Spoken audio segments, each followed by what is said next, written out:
welcome to another episode of The Headturners Season 3, your platform for insights from industry leaders shaping the future of textiles and fashion. Joining us today is Mr. Kishan Daga, the driving force behind concepts and strategies, leading consulting firm in the textile industry. With deep expertise in MMF and technical textiles, Mr. Daga has been instrumental in guiding businesses toward innovation, growth, and global competitiveness. We're excited to have you here with us today. Thank you. It's an honor to be here. Could you give us some insights on the work that you're leading at the moment? So we are a consulting firm called Concepts and Strategies. We mainly work in the field of activewear, and our services are available from people who are manufacturing fabrics to the government, everybody. For fabric manufacturing, we provide R&D services for making new fabrics and even for upgrading the mill setup for making good fabric in the mill. We also work with garmenters to make the garments out of these beautiful fabrics into some outstanding activewear garments. And we work with brands, international brands, who have a requirement for these kind of fabrics and garments. So we support them on how to get them in the right manner from Indian subcontinent. And we work with startup brands who aspire to sell this product category that is aspiring for a lot of people in India. And then we work with the government to make this category work for across India. That is the next boom sector for the Indian manufacturing. As we are traditionally doing only cottons, we would like to do more on the MMF sector. That's truly impressive, Mr. Daga. It's clear that your work is not only driving innovation but also creating a strong foundation for textile industry to excel in the global space. Speaking of innovation, I'd like to dip deeper into it. The MMF sector has gained immense momentum as a critical growth driver for the Indian textile industry. What do you see as the key opportunities for this segment, and how can India enhance its global presence in the MMF market, particularly in the emerging economies like Japan and Russia? Fortunately, in the efforts put by a lot of people in the last 5 years, India has gained momentum in manufacturing more of MMF in the country, and that has helped us to create the initial footprints in the world market as an MMF supplier. India traditionally was known for cotton, and now we make our in-house polyester fabric, polyester yarns, garments, and even nylons. We are gaining confidence into supplying to the brands like Nike, Puma, Adidas, Under Armour, Lululemon in the coming years for the international market, where the quality requirements, innovation requirements are different than what India had earlier. We are gaining good steps on those lines, and I believe that our share in the MF market for the world will increase gradually in a manner that it will show results for long term. Technical textiles have emerged as a pivotal segment for future growth, for sure. In your opinion, which sectors such as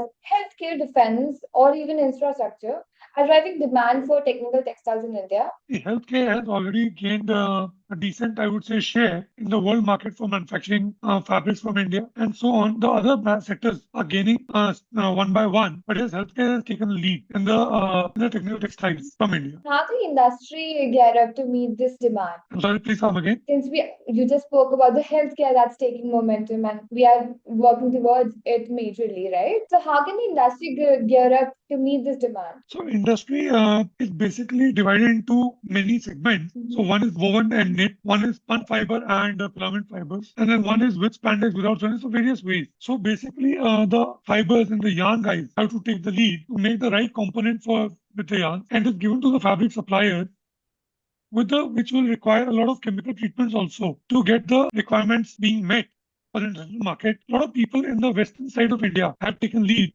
in making such fabric and garments and are supplying with the right attributes to the world market in the medical sector. You also mentioned earlier that you closely work with the state government, right? That's right. So the government policies like the PLI scheme have been instrumental in promoting the MMF and technical textile sectors.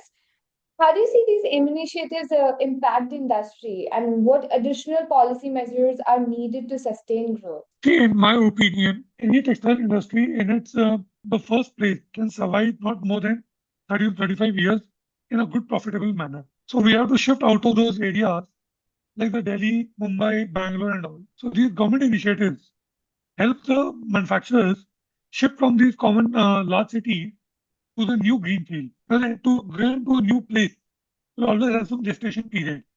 So the government policies help to take care of the gestation period for the initial year, where the government helps in giving incentives to take care of the financing.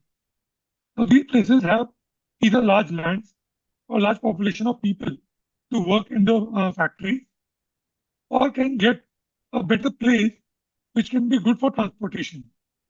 Either of the ways, government helps to develop these places into the manufacturing setup for the new growth that we are looking forward to. I mean, and if the government is mentioned, we cannot ignore sustainability for sure. So, do you think, I mean, sustainability has become a crucial focus in the textile industry globally, not just India. So, how do Indian manufacturers incorporate eco-friendly practices into MMF? Because there has been a conversation that MMF is not entirely sustainable, and I mean, microplastic and all of that conversation that's been happening. Is there a growth shift towards recycled or biodegradable materials in these segments? There's been a huge growth in terms of sustainability in the MF sector also. As you rightly said, traditionally it is not known as very sustainable fiber. Right. But nowadays, most of the brands, their demands have come into that any polyester that they buy would be recycled. Mm-hmm. So when the demand is like that, the supply chain has to adapt. So most of the fabrics that we do in India for export are going towards recycled polyester fiber. And now with the introduction of biodegradable polyester, this will take a huge leap into sustainability, although it's not very commercial at the moment, but then it's not a long way for biodegradable polyester become commercial for the larger brands. I mean, I think for that we have the MMF 10x initiative. The MMF, which is like a bold vision to exponentially expand India's capacity for the MMF, for the man-made fibers. From your perspective, what strategic steps are necessary for the industry to scale production and faster innovation in this space? See, very important are, I would say, just three things. One is doing FDI. When I say FDI, it's not just investment of money, it's also investment of brains and their reliability factor that they bring in when they deal with the customers. For example, if any customer, any supplier from Far East coming to India to invest with us, so they bring in the buyers whom they are working with, they bring in the tech for what they are known for, and maybe they bring in the money, which is not a major ask. That's one.